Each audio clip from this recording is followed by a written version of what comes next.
Hello, everybody. I hope you're all doing fantastically well. I hope you've had a good day or a good evening, wherever you are. Let me know how you're doing. Let me know as well if you caught the stream that we did today, the monster stream, the biggest stream of the year. I think it is anyway, an hour and 30 minutes with KG, which if you haven't checked out, everybody, it is well worth it. We go through player targets. We have massive discussions on where we would improve and why we would improve. We try to give you an informative, detailed, practical look at how the 49ers and Red Bull as a company can really aid Leeds here, and where we can really look to strengthen and embellish on this stronghold that we've hopefully got in this division, signing the biggest deal in EFL history, arguably having some of the biggest owners when it comes to reputation in the 49ers ever in the EFL as well, and having one of the best sides in the EFL historically as well. Hopefully we can develop on that even with player losses, and we're going to get into that today.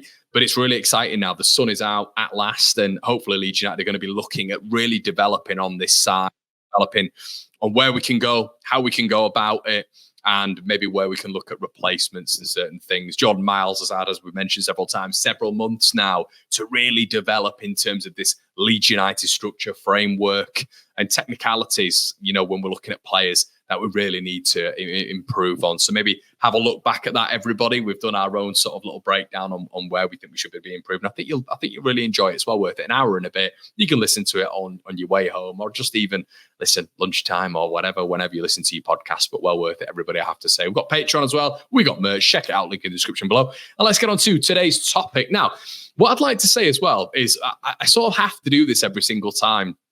This is the rumor mill.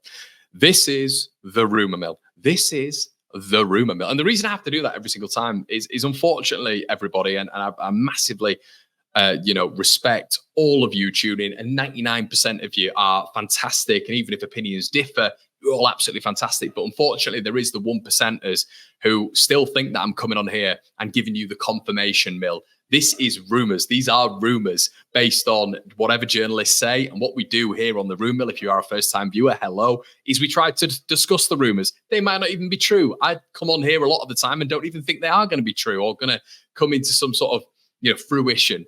Come to fruition, I should say. But it's nice discussing it, and it's nice discussing the links. And we all love football here, and we all love Leeds United. So I think it's quite right to be saying and discussing these certain things. So today, there has been mass noise around Bayer Leverkusen potentially signing Crescencio Summerville. And as the thumbnail says, as you guys will be able to see, is this the most serious news yet? And the reason I'm mentioning that is it's quite interesting. There's been rumours around it being 17 million quid. And what I will say is I'm not 100% sure this source is ideal when it comes to Leeds United. I mean, for a start, everybody, Football League World are reporting it. But according to German outlet Sport Bild via Sport Witness, the German champions are eyeing a move for the Dutchman this summer. Now, where it is big is obviously Sport Bild, which is a German outlet, which can be highly reputable. Obviously, we've seen the quote sources, Sport Witness, and then Football League World, which, it gets less reputable and less reputable with the greatest of respect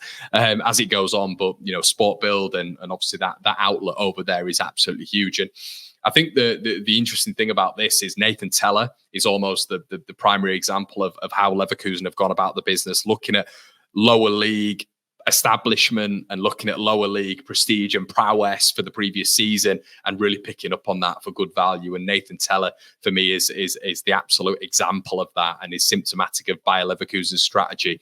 They've not got an abundance of money. We know the Bundesliga doesn't generate as much money as the Premier League, and maybe that's where Bayer Leverkusen's focus has potentially followed that of a Dortmund. We know what the Dortmund are looking at this moment in time at Elia Gruev. We know they've got involved with Jude Bellingham very recently, obviously a product of Birmingham City. So we know a lot of these German clubs really, really respect the talent that is the English pyramid. Probably, in some cases, a little bit more aside from Crystal Palace than the Premier League does. So I think that transition as well for them going out to the Bundesliga, as we've seen with a lot of rumours around Archie Gray as well, is a lovely path. And now that the German clubs have really gone in and picked up the likes of Jude Bellingham, amongst many others, from the second tier of English football, it's really established a pathway, or just generic English football, bringing players over like we've seen with Jadon Sancho, obviously this season. But it's established a real pathway, and it's established not only just a pathway for English players, but it can establish, a pathway for players of different nationalities as well. Because I think that the standard is a little bit lower down, but you are playing Champions League football, as Bayern Munich and Dortmund will probably be trying to sell to Archie Gray as well, with obviously the conversations that are going on. So Summerville, is this the most serious link yet?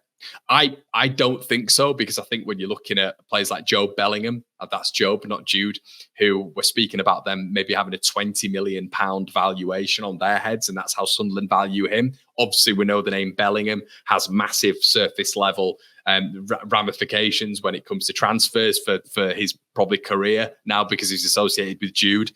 I think it's really key to note that that's going to inflate his price as well. He's also young and English, which naturally does that as well. But Leeds shouldn't be looking at, for me, anything less than 30 million quid for Crysencio Summerville. And the rumours now, obviously from Build, is that, they're eyeing a 17 million quid bid, which might, translate into a 23, 24 million pound bid when it comes to euros. That is just not acceptable for me. It's non-negotiable. If that is the flat line that they're setting, Leeds United need to be looking at a 30 million pound acceptance for one of the best talents we've had at the club in the modern era. EFL wise, he's the best player in this division. He's as much as some fans unfortunately trying to diminish his attributes and how good he has been this season, the facts will be backed up by the figures, and you just have to look at it quantitatively, and that doesn't take into account and objectively, and that doesn't take into account feelings. So Crysencio Summerville is an outstanding footballer, especially at this level. And maybe a pathway to the Bundesliga would be a really, really nice way of him to elevate himself even more and then get a bigger team, going forward. But I think we're all of the acceptance that he's going to be leaving the club. In the stream earlier, we've thought of mass alternatives that Leeds can be looking at across the pitch, and obviously a couple of wild cards in there for Crysencio Summerville. I definitely recommend that. But what do you guys think? With this being the room mill, I want your thoughts, your opinions, of course. But I want to know what your sort of first opinion is, your first initial reaction is of 17 million quid for Crysencio Summerville. The Bayer Leverkusen thing, I actually really love it for him. I think that almost step way up to the absolute top level, of which I think Crysencio Summerville's ceiling is, he doesn't have a ceiling. I think he's that good. But I quite like that move for him. A Bayer Leverkusen under a Xabi Alonso, a really sort of a manager who's paving his way in the game in a really good way as well. I really love what he's done with Leverkusen. I think we all do. But, Jeremy Frimpong, look at Nathan Teller. There's a real pathway there for someone like Crysencio Summerville. What do you guys think? I think that the fee is an absolute abomination if that is to be the actual fee.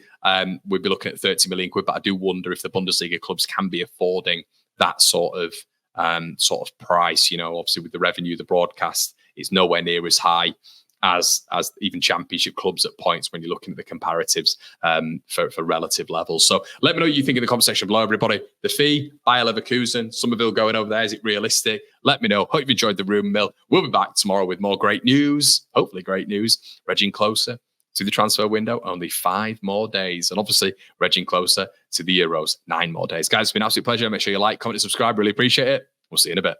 Cheers.